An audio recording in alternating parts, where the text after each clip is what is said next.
Hi, Nadiya. Hi, Tara. How are you? Very good, thank you. Good. And you? I'm great. It's so lovely to have you. Nadiya is the spokesperson for Instagram's policy in the Middle East, right? Yes. Thank you very much, Tara. Thank you very much for having me. Of course. Thank you for being here. It's a pleasure, honestly. And for starters, I would love to know more about your job. What does it entitle? What do you do?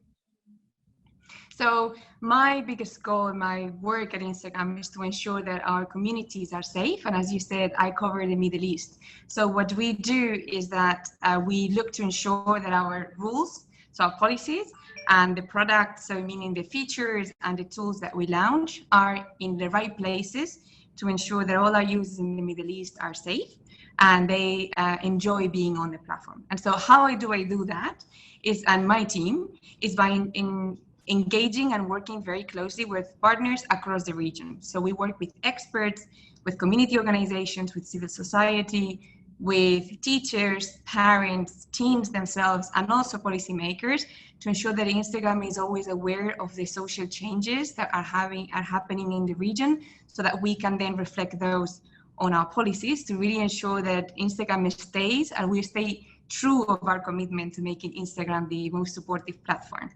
Of course. I think that's such an important job, honestly, to have. And you have a very big and important role in just securing everyone's experience on Instagram specifically.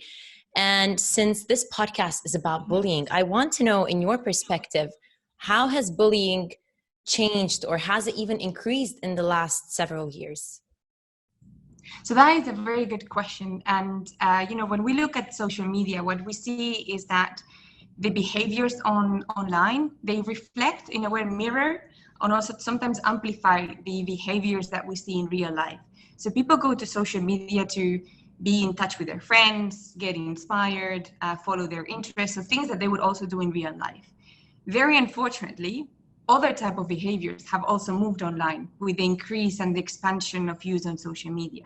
And one of those unwelcome behaviors that we see in social media is bullying. And this is precisely what we really are very delighted to be here with you today. And we're always trying to raise awareness about cyberbullying because we think it's really important that they all work together to tackle it. And this is precisely why very recently we launched a campaign called حاسبوا كلامكم, which means be mindful of your words. And we launched it in partnership with the National Council for Women, the National Council for Childhood and Motherhood, and UNICEF in Egypt. And so what we're really looking to do with this campaign is two things. So one, really appeal to the communities to be mindful of what they say, because sometimes what we see, and I think we all unfortunately do it, is sometimes we don't think of what we're writing and we think, oh, it's just a joke, oh, it wasn't that tough, it was well intended, but we don't realize how impactful those words can be on other people. And so sometimes we're not maybe as kind as we could. And this is an appeal to everyone to be kinder, but also to call out to other people when they are not being so kind.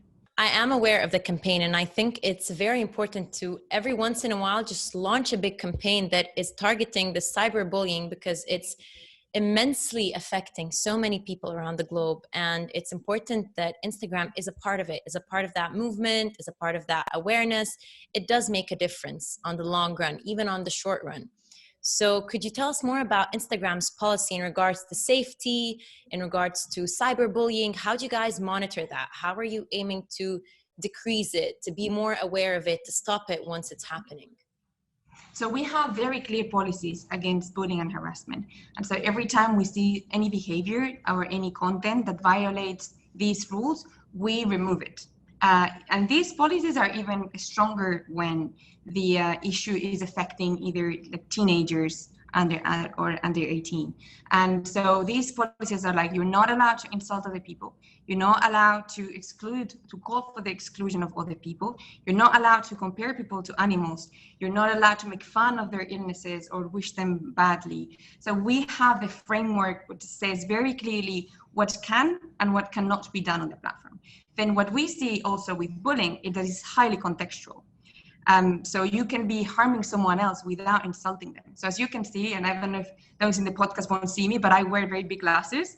So imagine that someone calls me, oh, big glasses. It can be funny, but after 1,000 times, it's not funny anymore. And it's not an insult. So it's not something that our policies could say, well, calling someone big glasses is an insult. So we don't remove that. But for me, it's a very interesting point.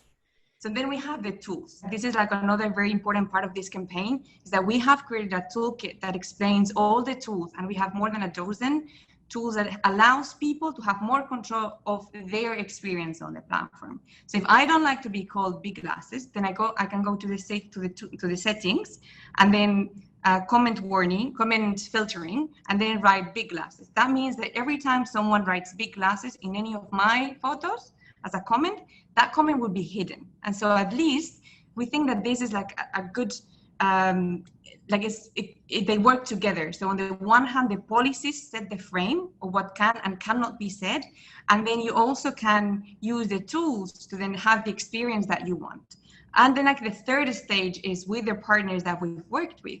They also have helplines. So if there is someone who needs help, of course, then speak with they speak with the parents, speak with the friends, and ask for help. And we hope that looking at this holistically, then we'll be able to tackle bullying, because of course it has quite an impact on people's life. And we want to ensure that Instagram is a safe place that people can enjoy.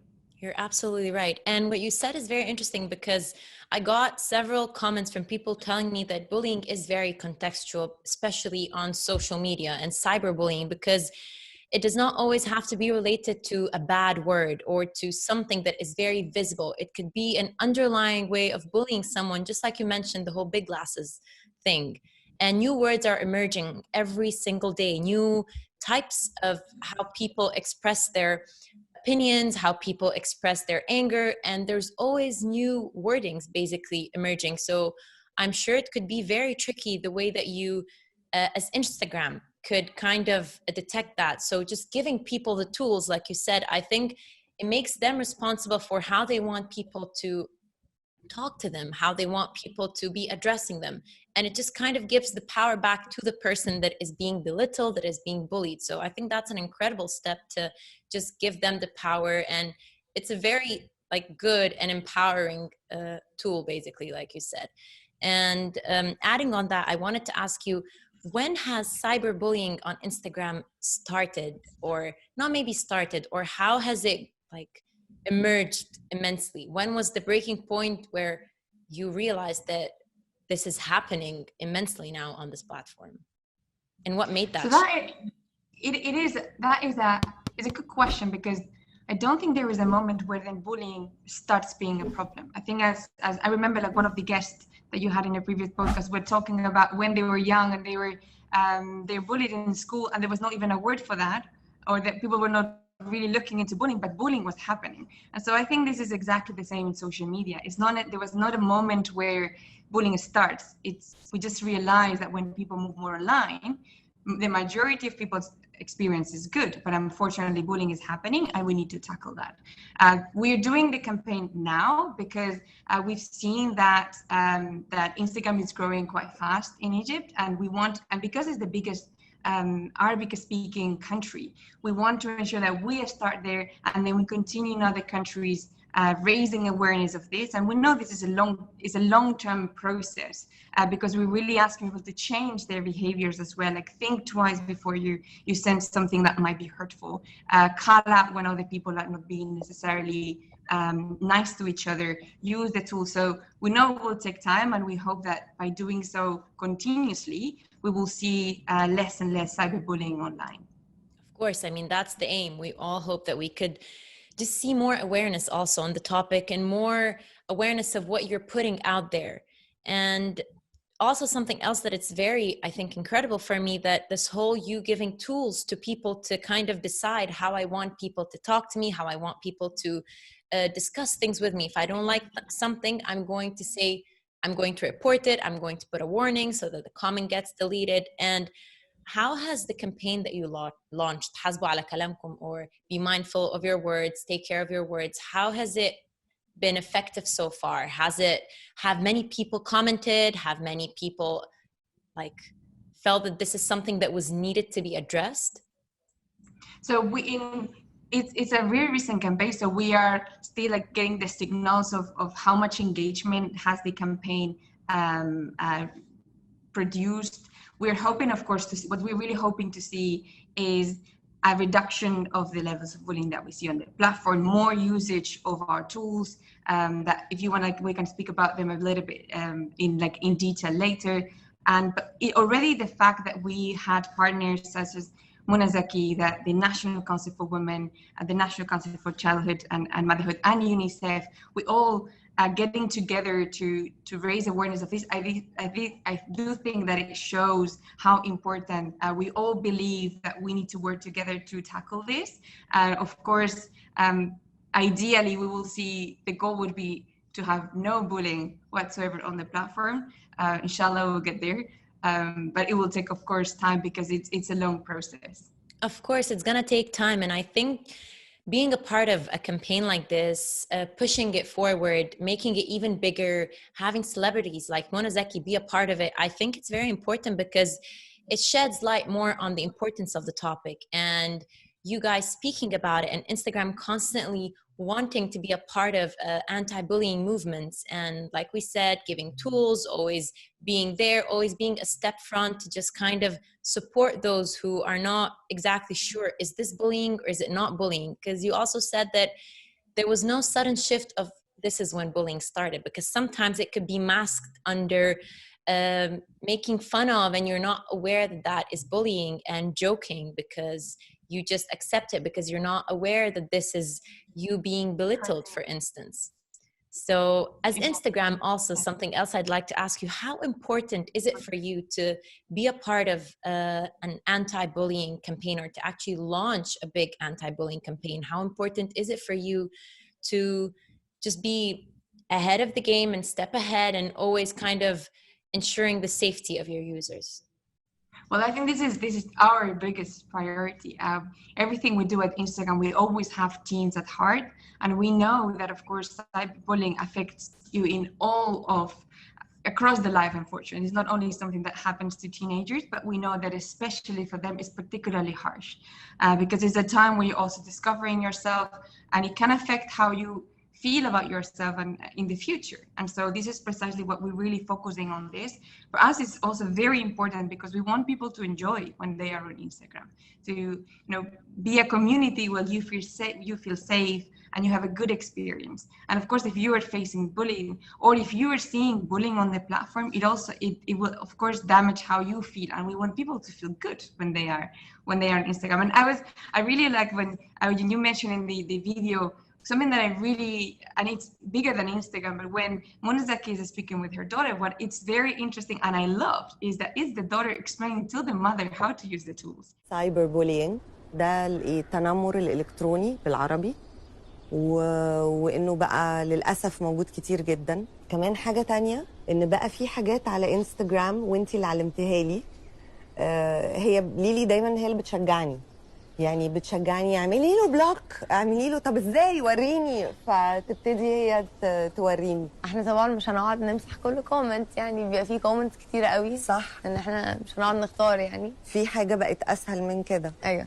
ايه بقى؟ تسلكت كذا كومنت وتمسحيها في نفس الوقت. طيب ده احسن، لان ده كان بيخلينا نكسل ان احنا نشيل الكومنت او نريبورت. وكمان لو في كومنتس كويسه يو كان بين ذم، ان يبقوا الكومنتس اللي قبل ما حد يدخل على الكومنت سكشن يشوف. Because this is also something important, the role that parents also play, and the communication with parents, that helps a lot when a teenager is facing bullying, to feel comfortable that they can explain to their parents what's happening and how are they trying to solve it, but when they also need help. And so we really hope that with this campaign, we are raising awareness not only among the teens, but also the parents and others. And so everyone can be an advocate of bullying and use the tools. The tools can be downloaded super easily on our platform. Is the first time on the website.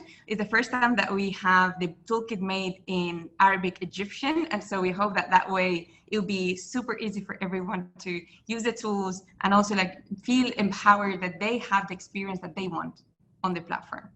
Of course, like you said, it's a very inclusive campaign of teenagers, youngsters, and even older generations, which I think is very important to not just address a specific generation, but to kind of just include them all, because everyone affects the other person. When the parents are aware, the teachers are aware, the children are aware, And raising awareness, supporting them, giving them guidelines is an incredible way to start this moving forward of be more aware of how you're speaking, be more aware of what you're saying to people online. You cannot just hurt someone just so you could feel better. And this is not healthy, not for you and not for anyone. And I think that this is one of your highest priorities, is an indicator of how important this topic is and how it could really lead to some dangerous repercussions later on. So I think it's a beautiful thing that you are very aware of this, that you are kind of constantly supporting this awareness and growth towards an anti-bullying world. Well, I think it's a collective effort, really, and that people like you are also openly talking about bullying, the one that they faced, the one where they felt also part of it. It's really important. So then people like think about this topic more openly, and then realize situations where you might actually be bullied or you are being bullied, and so you can put a solution as it happens instead of allowing that to like really hurt, and then when it's just getting worse, and then you feel you being hurt. So this is why it's very important to really use the tools. And also, of course, as you were saying, reporting is very important. So we use technology, and we're always trying to ensure that the platform is completely free of bullying, but it helps. One of the key parts is that people also report when content might be violating our policies, because if it does, then we certainly will remove it. Well, honestly, that's a tough job, and that's a very important one. And I salute you, honestly, for it. Definitely. And I'd like to ask you, is there anything else that you would like our listeners to know about, to hear from you? So I think there was like maybe three things, which is the same that we have been really talking along these great conversations. So the first one, of course, is like حاسبوا كلامكم. It's important to be mindful of what we say and be kinder to one another, and think of the impact of our words have on others. The second is, if you're facing interaction that you don't want, please use the tools. Like, the tools are there they are very simple. I always tell everyone in my family, just play with them. Put them on, put them off, see what it works for you, see what doesn't work for you, but just get used to them. So then when the moment something is uncomfortable, you can always use them to ensure that you have control over your experience. And I think the third one is speak up. Speak up when you're facing bullying. Speak with your close ones, with your parents, with your environment, and also seek for help, because it is sometimes we need others to really help us to overcome situations like this. So I think this is one, maybe like all the three key things that I would love the listeners to like go away from this, and hopefully they enjoy the campaign. And I'm going to follow them ambassadors. Too. Yeah, I'm going to follow those guidelines too, honestly, because I mean, you just simplified it so well. So honestly, thank you. Thank you. It's been a pleasure having you. And I'm very happy that we got to kind of talk and just get to know more about these things that you and Instagram do. And I think it's very important to be aware of it so that you can utilize the tools that you have. And like you said, you can control your own experience. I think that's incredible. Thank you. Thank you very much, Tara. Thank you, Nadia, so much. Thank you, and best of luck with this fantastic podcast. Thank you. لو عجبكم الفيديو دوسوا لايك وسبسكرايب للGME عشان ما يفوتكوش ولا حلقة.